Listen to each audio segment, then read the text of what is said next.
I was never the fastest, funniest, the tallest, and certainly not the best looking. But I always fit in. I had a gang that we teased each other, but never bullied each other. So I don't know what it's like to be ostracized, to be attacked by somebody who feels they have strength in numbers because they think they're the normal and you're the abnormal. What it's like to be a 5-year-old and have your teeth kicked in. And what you do to carry that forward in life. I once was a teenager who didn't feel seen in the world, who didn't feel like I had any representation in the world. I was unfortunately forced to read books that had characters that didn't have my life experience and didn't give me the resources or any type of guidance on how I was going to navigate young adulthood as I went into adulthood as a Black queer person. My guest today is George M. Johnson. He's an award-winning Black non-binary writer, author, and executive producer. With his brother, he wrote the New York Times bestselling All Boys Aren't Blue, discussing their adolescence growing up as a young Black queer boy in New Jersey. My book does not introduce them to these things. It is reinforcing them with the knowledge and the tools as they are already dealing with these things, such as racism and anti-Blackness and homophobia. As a former journalist, George knows how to put words to paper. He's written for Teen Vogue, Entertainment Tonight, NBC, BuzzFeed, and he's recognized. Salute to Excellence Award by the National Association of Black Journalists, 100 Most Influential African Americans in 2020, and he's honored as one of Time 100's next most influential people in the world.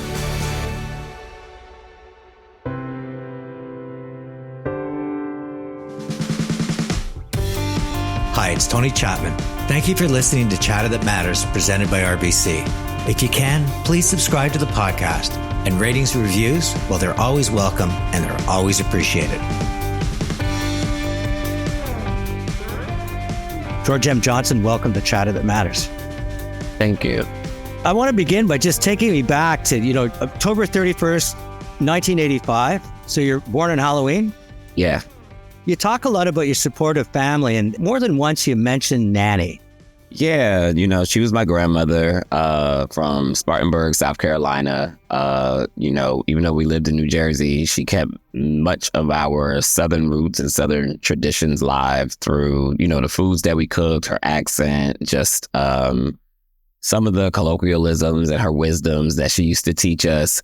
Although she was like an older grandmother, she was a cool grandmother. Like, she liked to do fun things. She would take us on vacations, and she actually liked hanging out with us, playing cards with us, and gambling with us, and going to the casino, and just so you had this fun side to her. But she also was very, powerful in the ways in which she wanted us to focus on our education and kind of raised us all together like we were like a tribe in a sense, so that we all learned how to, protect one another and cover each other.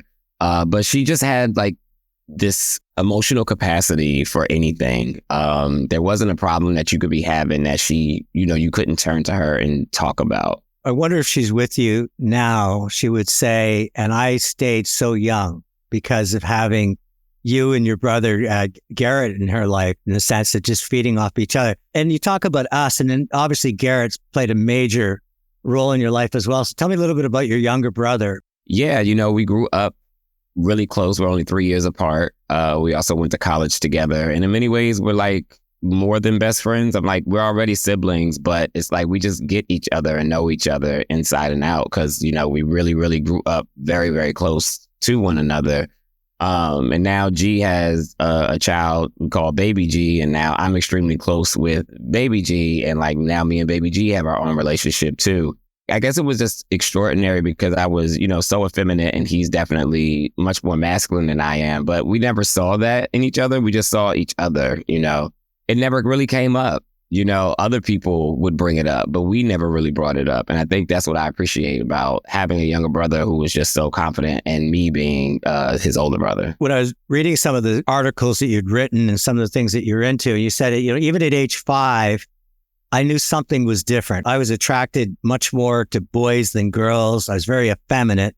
Did you have anybody to talk to? Was your grandmother or anybody there to help you sort of come to terms with that? Or was that just something you sort of had to compartmentalize on your own? I think it was something I kind of had to figure out, for myself, because it wasn't like I knew what was going on, right? So it wasn't like I could just fully verbalize what I was feeling in those terms, because I didn't really have the language yet to verbalize it. But I do think that like my family could notice my mannerisms at that point were a little bit more, as society would deem, a little bit more effeminate, a little bit more soft-spoken, a little bit more sassy at times. And so I think, my family did notice that, but they didn't try to like punish me for just being what I was naturally being. And I think they realized early on I wasn't trying to imitate anything. I was actually just being myself. And so I do think that that helped, because I do know kids will get punished for not being tough enough, and boys don't cry and all of that stuff. But we never had that. Like, it was always like an open space for us to just actually be who we naturally were. You talk about this wonderful inclusive space being with your family and nanny and G, but when you walked out of that, even at age 5, my heart really went out to you. But the fact that it wasn't even so much you were ostracized, it was violent bullying. How did it feel like to walk out of a door where you felt comfort and confident that you are who you are, and there's authenticity was celebrated, and to suddenly have to go out there and even play act just to survive? Yeah, it's just isolating, I think, is the best way to describe it. Because even within your own family, if you don't have too many images of yourself, you still tend to maybe isolate yourself a little bit or stick to your own. So even though I'm super appreciative, because I did, me and my cousins used to hang out all the time. Like, it was great. But I would also run into, just situations where I just didn't feel like I fit in. And so, yeah, you tend to just kind of isolate yourself. It's like you try to find little pockets of where you could fit in and little pockets of happiness that you could sneak in. But it's tough. It's tough because you're really just trying to navigate your safety in many ways at that point. And you were violently attacked when you were 5 too, right? I mean, there was some physical abuse. Yeah, I mean, me and my cousins got jumped. It's like hard to pinpoint like whether the attack was just because of me being like effeminate, or if this was because my cousins were older and they had gotten into some beef earlier that day in school and I just happened to be a casualty of it. But yeah, as a 5-year-old, I definitely experienced trauma that was really, really tough. I guess because I've written the book and I've processed it so many times, I kind of understand, how life works and things. But that can be tough for those who are out there who have never had the opportunity to process it, which is why I talk about it, because I hope that people who do read it can, get the opportunity to process it themselves. How important is writing? I've had people that have dealt with a lot of trauma in their childhood, and the ones that seem to find a way through it, not hide it, not bury it, not surrender just to a therapist, but actually write about it. They find that that's, one of the great pathways to coming to terms with it. Writing is therapeutic for me to get it out, I guess, on paper, and like to be able to just like release it from my body has been extremely helpful. All avenues of how we have to deal with trauma are necessary. For me, I do prefer to write through it. It allows me to kind of read it and allows me to kind of process it in a way that maybe I hadn't thought about. And once I start writing it out, I start to maybe remember other things too that maybe I had just buried that really needed to be said out loud. And so, yeah, I do think writing is like a very healthy form. Journaling is a very healthy form of like dealing with, some of the anxieties from day to day, honestly. The last thing about your youth that I used the word code switching, the sense of hiding aspects of your identity. How did that help you? And as you look back in your life, did it help you just get through the day, or is this something that helped you come to terms with the fact that some people would judge you without even really knowing what was inside you? I mean, I think code switching in many ways, especially just as a Black person, as a Black queer person, I mean, I think we still have to do it throughout life. I don't think it ever stops. I think we have to navigate certain rooms and certain spaces by, sometimes hiding certain parts of ourselves. And like I said, I don't think it always comes out of a place of wanting to fit in as much as it comes out of a place of wanting to be safe. And so I think like the ability to do it has just been something about how we've had to adapt to culture and society for us to survive it in many ways. And so I did it as a child. There are still times I do it today where I give public appearances and public speeches all the time. I would love if I could just curse in all of my speeches, right? Because that's how I normally talk. I talk with curse words. So when I'm doing public speeches, though, I have to switch. Our ability to have to do that is a lifelong thing. Most children, especially Black children, Black queer children, you adapt to it really quickly. How you learn what rooms you feel safer in versus which ones you don't. and you move in a way according to, I feel like, your safety. And interesting, you talk about Virginia Union University and how that was a place for not coming out as much as is coming into who I really was. Yeah, I think, going to Virginia Union, it's a historically Black college. So it put me right back in, especially after going to Catholic school for 4 years, then going right back into a institution where it's 95% African-American and Black. It was a beautiful experience because I got to feel back at home again. Even if I was queer, I still felt back at home because I was surrounded by people who looked like me and went through similar circumstances to myself. I think in going to Virginia Union, though, that's when I really started to meet other queer people. And that was life-changing for me because it was like, I'm not by myself anymore. And even if it wasn't a whole lot of us, it was more than I ever had in New Jersey. And so it was, again, I felt like at Union, I was constantly running into the things that I had been running away from. But now I had the opportunity to embrace those things in a way that I had lost. And so at Union is really when I started to gain my, queer identity as I started to date guys and, go to gay clubs, after I turned 21 and go to my first Pride parade that summer. And like all of those things happened while I was, in college or about to graduate from college. And how did you change when you walked into your home? Because you said, yeah, it's a celebration, but there was times I still even had to code switch at home. It was still a little bit of play acting because I just didn't feel like I was ready to tell my family I was gay. So I think that was really the main part of the acting. Like I didn't have to change how I walked or how I talked or how I did anything. It just was more so of keeping a part of my life away from them. And so in Virginia, I would, go to the gay clubs and do everything. But in New Jersey, I wouldn't do that. I would kind of just stay home. Or if I went to New York City, to the city, I wouldn't tell them I was going to hang with a bunch of my gay friends in the city, And then I think I finally got to a place where I felt comfortable. And then I started I was probably around 25. I started bringing my gay friends home for Christmas and Thanksgiving or events and things of that nature. And so it just started to blend my world with my family's world. When we return, before I get to my 3 takeaways, George talks about how he was able to turn his early life lessons and experiences into a best-selling book, which in turn saves the lives of others, just like it saved him. Hi, it's Tony Chapman. I want to talk to you about the RBC Purpose Framework. This is a bold commitment to make a meaningful difference in our communities.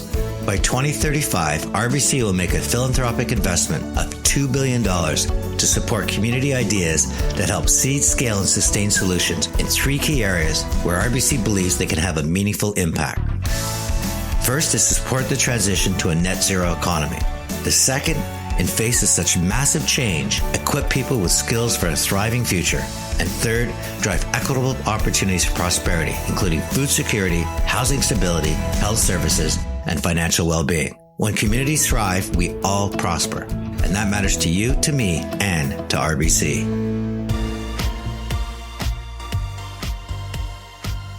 When I thought about what All Boys Aren't Blue had done, I feel like that's the present. And it helps the future, but it's sometimes we need to go back to the past, retell those stories too, because they give us a roadmap and they give us a blueprint of where we are today and how we got here today. You don't have blackness without queerness. You don't have queerness without blackness. They all go hand in hand together. My guest today is George M. Johnson. He's an American author. He's a journalist. He's an activist. He identifies as a queer African American, and he's best known as the author of the memoir manifesto, All Boys Aren't Blue. How did that come about, and how did it feel when you suddenly put that out to the public world?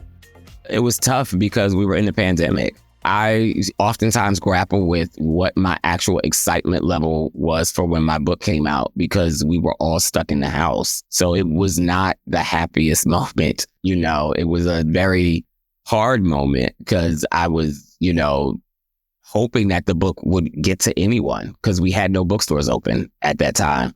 And fortunately, it did work and people were able to get the book and word of mouth spread about it. And to me, it just felt great to put this story in the world because I saw so many people say that this was like the first time they felt reflected in a book. That was all I wanted. I wanted to put a story out there that, you know, could talk to the 14, 15-year-old me that needed a book that was like this to help them navigate their way through life. And that's been the most beautiful thing about it. You write flamboyance, and it's almost like now you've become, and I mean this with passion, a crusader. I told you my story, but there's a lot more stories that need to be told. Tell me about what made you shift from, I'm going to just share my story, to now becoming a curator and amplifier of others.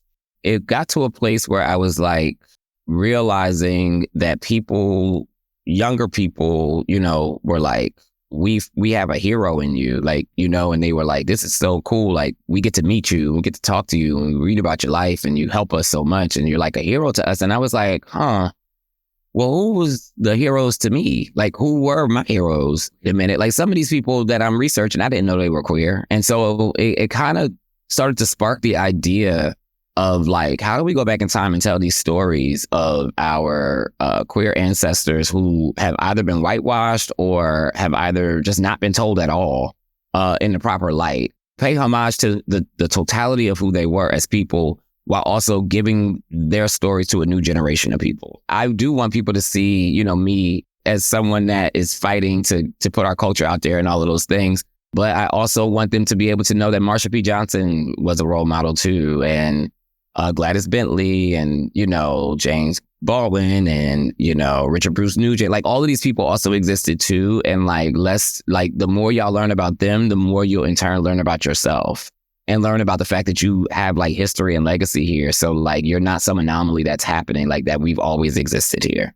The easy way would have been a sort of a historical piece, but you combine poetry and essays and these beautiful illustrations to bring it to life. And it was almost counter what I'd call this multimedia TikTok world, that you brought it back to almost like what I would have found if I was a historian looking 100 years ago. Yeah, that was a very active choice. I didn't want it to just be about the Harlem Renaissance. I wanted it to be the Harlem Renaissance. And so I wanted a person to feel fully submersed in the Harlem Renaissance. And that's why even the audiobook has music from several of the people that are profiled, because it was like, I need you to feel like this is Harlem. And The New Negro by Alain Locke, you know, it did the same thing. It was combining many of these same things. And it's like, if I'm going to do a text about the Harlem Renaissance, then it needs to really feel like the Harlem Renaissance. And I want you to be wowed by the color of it and the flamboyance of it and all of the things that made the Harlem Renaissance what it was, which was poetry and essays and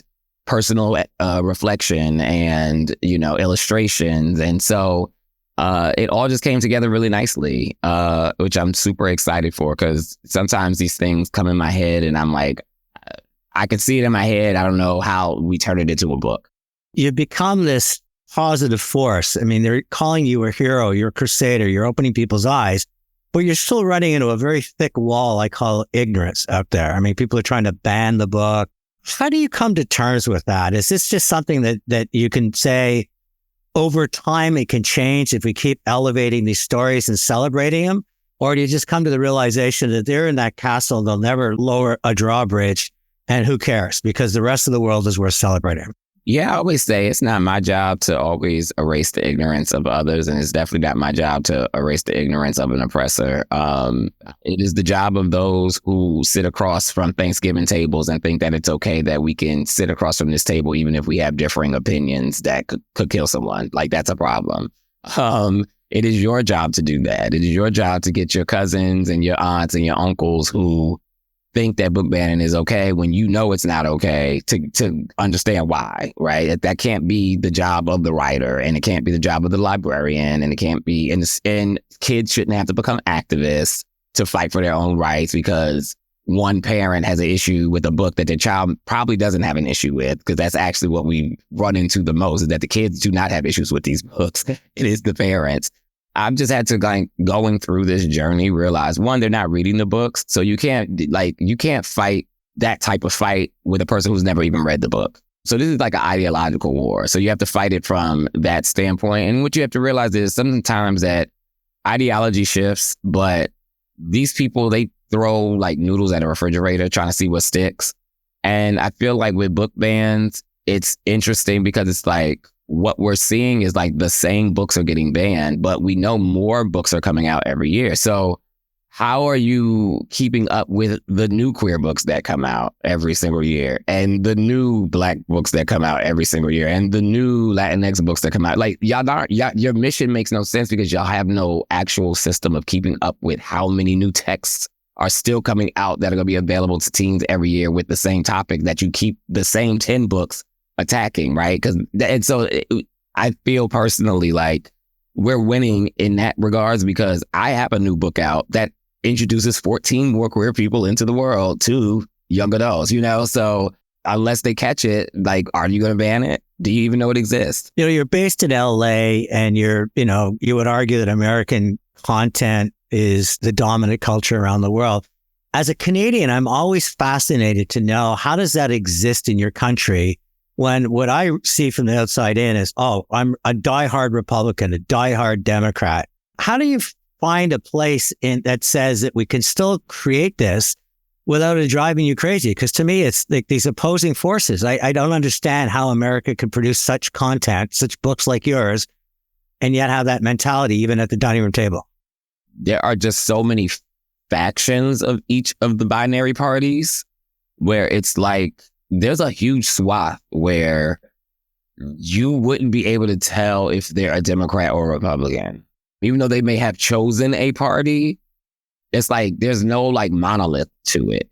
And so it's like you have the far left and then you got the MAGA right. And then you have Republicans who are now like, look, I'm voting for the other party, right? Like it can be daunting because it's like you don't know what people really feel. And I kind of talked about this the other day, how like some people are like, I don't think books should be banned, but I also wouldn't let my child read your book, right? That's an interesting person that you're dealing with. And I find myself dealing with a lot of those people. You feel like the right to have the choice for the book should exist, but I also wouldn't let my child read that book. I don't know. There's a belief that children can't deal with heavy topics.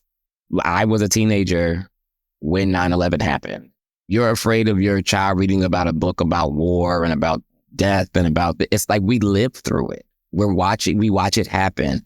You don't want your child, to read about a book about reproductive health or that has sex in it. And it's like your child, your daughter just lost her rights with Roe v. Wade 2 years ago. She needs to be able to read books about this. No, the heavy topics are happening to them right now. They need these books. What do you bring to an audience that when you walk away or somebody comes up at the end of it and looks you in the eye, not just there to sign your book, but looks you in the eye and says, you said this and it mattered. What do they say to you? Parents walk up to me and they'll instantly start crying because of how the book helped change their child's life. I've had people say that the book saved their lives. People come up to me and have me sign their book in their chosen name. Seeing me and talking through the things gave them enough courage and confidence to say, I finally want to change my name. I've gotten letters of, kids who decided to, live in their new identities, and parents thanking me and teachers thanking me and librarians thanking me because they're like, there was a quiet kid in my class and I couldn't reach him and they saw your book on the shelf and all of a sudden it's a brand new person. There are a lot of heartbreaking stories because there are a lot of parents who are just trying to protect their queer kids. But what they appreciate the most is like that somebody out there is just fighting for them as hard as I'm fighting for them. And for me, I'm just forever grateful to be able to do that work. My last question to you is, where do you take the fight next? For me, what's most important is the expansion of the work into TV and film, into other mediums, whether it's podcasts. I think that's how you get beyond this, is making it so accessible that you can't block it, right? So it's like, okay, you banned the book, but there's a podcast that they can listen to about the book. Okay, you banned the book, but we did a mini series about it, or we made a movie about it, or we made this about it, right? Like creating as many avenues to tell these stories is just as important as telling the story in and of itself. That's what my fight becomes. It's as I continue to write these stories, also finding newer ways to tell these stories that create more access points for those who need to hear it. I'll always end with my three things. I'll just say the first thing I love is strength in numbers. Like, no matter what they're going to do, there's more books, there's more stories, there's going to be multi-image. We're going to release an onslaught of content and creativity that moves people and opens their minds. I love that strength in numbers, because at one time in your life, you didn't have the strength in numbers. I think instead of running from, running into is such a beautiful way of describing, instead of coming out, like all of a sudden, okay, I'm different. You're saying, no, it's not about am I different? It's about who I am, why I matter. And I think it's just such a great insight for people, because everybody seems to struggle with what is just human nature. And the last thing that, you talk about, who are my heroes, whether it was G or Nanny or someone else in there, but somewhere in your life along the way, pass the torch to you. And probably some people looking down in the heavens saying, keep going, man, because you're not afraid to have these conversations like your nan wasn't afraid to go to the casino. So for all of that and more, I just really appreciate you joining me in Chat That Matters. Yes, thank you. Once again, a special thanks to RBC for supporting Chat That Matters. It's Tony Chapman. Thanks for listening, and let's chat soon.